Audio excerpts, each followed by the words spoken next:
Yo, what is good, YouTube, and welcome back to another JC2K video. In today's video, we are going to be doing gameplay with the brand new Galaxy Opal Jason Kidd. Massive shout out to my boy RHM for letting me hop on his account to record this gameplay. Kidd does look really good. I mean, defensive PG, a lot of versatility, has good badges all the way around. Going to be a capable slasher, really good shooter, capable shot creator.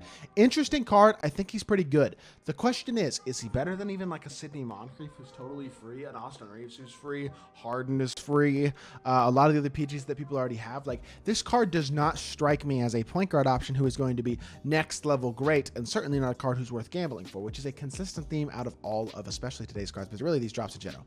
The gambling is just not something we should be supporting, but especially today's drop just does not include cards that are even worth considering gambling for. Like, this Kidd is not special at the point guard position. I don't think any of the opals really are, but I am still excited to try him out. I think he can be a good card. I just don't think he's going to be anything ridiculous. So 6'4" at the PG spot, 97 offense, 99 defense, 98 driving layup, 94 mid-range, 92 three ball, 90 free throw, 85 driving dunk, 98 ball handle, 89 block, 99 steal, 98 perimeter, and 95 interior, 98 speed to the ball and excel, 99 lateral quickness, 89 vert, 90 strength, 98 stamp. Great looking card, super complete stats. Badges are also awesome. Half agent 3, limitless range, handles for days, unpluckable, anchor, challenger, clamps, glove, interceptor, pick dodger, blow by speed booster, right stick gripper, bulldozer at 94 feet, gold badges like posterizer, blind, just catch and shoot, claymore, bailout, break starter, post lockdown, rebound chaser, free point, spot finder, fast feet, and a movable enforcer is a huge badge that he does have. That's really nice.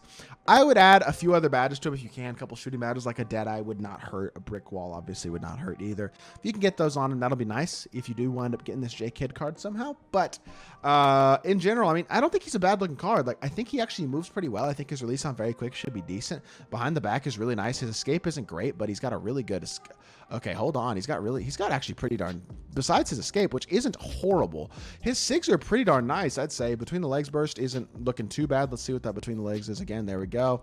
And he's got Kyrie dribble style as well, which means that you can basically burst off of anything. He's got the cheat code burst anyway. You don't have to be skilled really to trigger a burst out of him properly because of that Kyrie dribble style. Now, the release is, I wouldn't say it's any better than Moncrief's, but I'd say it's about as similar. It's not a bad release by any means, and he does have good SIGs. Like, I'm not taking away from this Kidd and saying he's a bad card. He's a very good point guard. His release is, I would say, probably a little slower than Moncrief though, and he's not an extraordinary. They're the same as a slasher. Defensively, they'll perform pretty much exactly the same.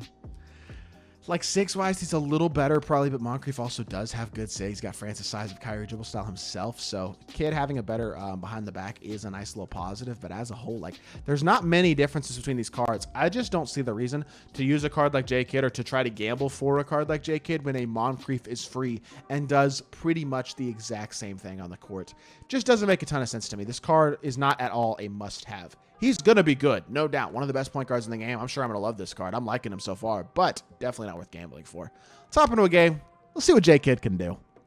All right, hopping into this game. Our opponent's team, admittedly, and this one is not the best stop. Good pass. Who even is that? Is that Pink Diamond KD, Diamond Sean Kemp, Diamond Pager? That's a strange trio there. And then I think he's got Wiggins and Smush Parker. Oh, it's not a very normal team that I'm used to seeing, but I guess let's see what we can do. Good defensive possession. The first possession got us a stop with that one. Sean Kemp literally runs around us. Let's make sure we get our freelance proper so we have ideal spacing, and then let's hop into this game. Let's see what Kidd can do offensively. Not a great start, but that's okay. Let's see what we can get out here and go do. Pick and pop immediately. Escape here. Let's attack downhill. That escape is really not bad. I really don't think it's bad at all. I think you could definitely work with it. Oh, that's James Jones. Okay, James Jones is different than Wiggins for sure. Definitely a better shooter. So that's an intriguing one right there. Let's see what we can do right here. Getting the ball in here. Let's attack a two-man first possession with a Kidd. I actually do expect that he'll be like pretty physically capable. So that's not...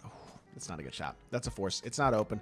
His release is not unbelievably fast. It's not bad, but it's certainly not unbelievably fast. So I don't think he's going to be this incredible shooting, shot creating fiend, like god tier shot creator, but I do think he'll be pretty good. Good defense by Kobe. That had no chance of going in ever. He's lucky it got blocked out of bounds because that is the only reason he maintained that ball.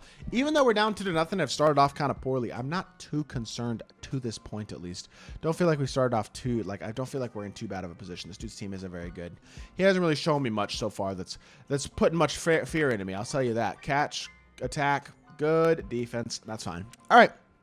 2-0 game. We're losing, but we're going to get to the rim here. I think this is my strategy. I'm going to try to get back past him here. I'm going to try to get to the rim. See if I can get J-Kidd off the screen here. We'll go behind the back to reject the screen, and he does a really good job actually, like, not touching the screen. I just, feels very stagnant this game is how I would describe my offense so far. Feels like it's not flowing quite as well as I'd like. To the rim, draw a foul, and one. Let's go. Jason Kidd, make a play. That's an important finish right there. And we do knock it down and one at the rim. Jason Kidd starting us off well. Free throw release is quick. Didn't realize it was that fast, but he gets it straight up there. It does go down. Even being late, it's still an 80%, so we can live with that as well. And I got blown right by, but look at KP coming over to contest. Gets a board, throw it up to J-Kidd, and let's run the floor in transition again. Cross it over, drag back, behind the back, a same side burst, stop, pop. He's not out of position. That's a Pro 2 fade. Oh, slightly late.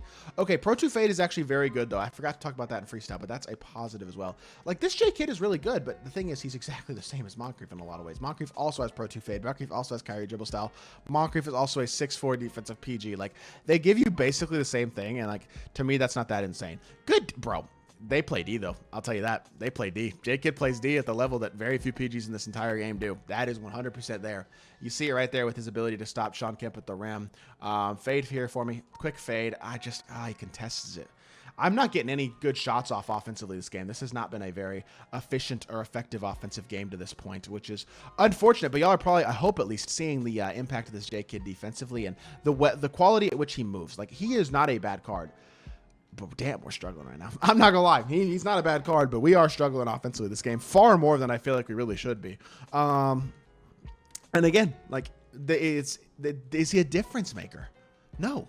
He's not a special card. You can get a card that does the exact same thing completely for free in City Moncrief. Some of y'all probably already have him in your collection, like I do. To me, it's like, it's a no-brainer. A card like Jason Kidd is never worth gambling for. None of these cards are worth gambling for, period. I mean, they haven't been worth gambling for, period, since the first time they started this gambling-only content a month ago at this point, or 3 weeks ago, whenever that was. But at this point, like, with the way these... I drew a foul there on the 3-ball, which is good, but his release is not that fast. It's just, he's not special.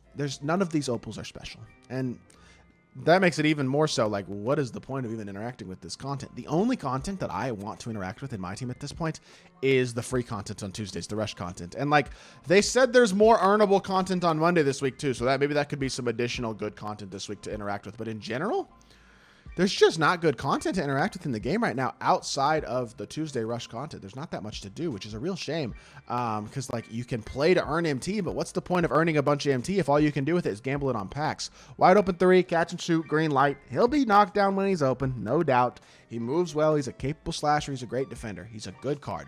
There's no doubt about it. I don't want to take that away from him. I'm playing terrible defense. Who really cares?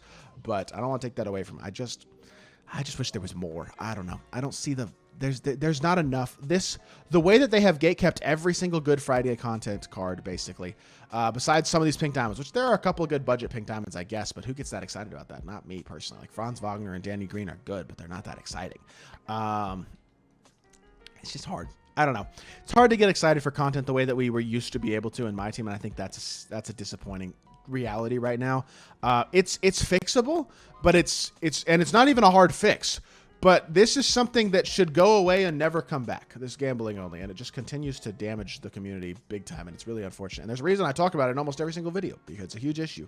Kidd is a good card, sure, but again, is he worth spending any sort of money on? No.